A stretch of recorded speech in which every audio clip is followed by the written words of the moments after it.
or GMOs, have been the subject of controversy pretty much since their inception.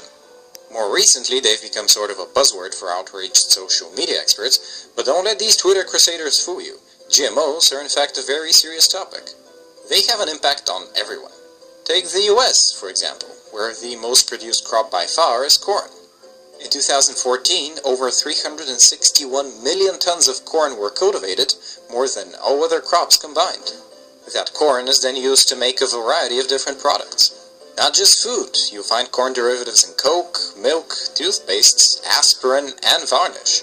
Corn is also the most popular animal feed, and when you consider the fact that 85% of all US corn is genetically modified, you'll realize that GMOs are actually all around you. People living longer with diabetes. But once you mention eliminating diabetes or prevention, oh, whoa, now you cross the line. Prevention and cure, whoa. Let's not go there.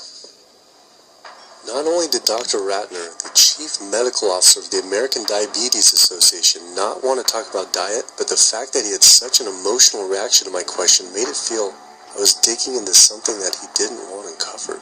I had always thought there was no prevention for type 1 diabetes, but then I did research and came across countless studies referencing the link between exposure to dairy at a young age and type 1 diabetes. I mean, this is a food made for baby cows. Cow milk protein gets into the bloodstream, and the body says, hey, this isn't supposed to be in the bloodstream. It makes antibodies to the cow milk protein, which then attack the pancreas and destroy the pancreas. How is this possible that ADA wouldn't have this forefront on their website? Why wouldn't they be warning all parents about this, even if there were only a slight chance? Why are they recommending people to actually eat these foods linked to diabetes?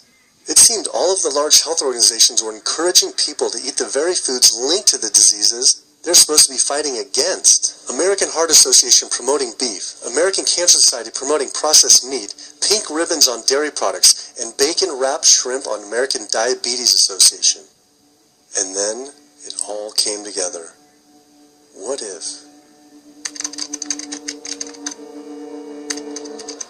And there it was. The American Diabetes Association was taking money from Dannon, one of the world's largest dairy yogurt producers, Kraft Foods, makers of Velveeta processed cheese, Oscar Mayer processed meats, Lunchables processed kids meals, and Bumblebee Foods, makers of processed canned meats. American Cancer Society was taking money from Tyson, one of the world's largest meat producers, and Yum Brand, owner of Pizza Hut, KFC, and Taco Bell. Susan G. Komen was supposed to be fighting breast cancer, was corporate partnering with KFC, Dietz Watson Processed Meats, and Yoplait Yogurt.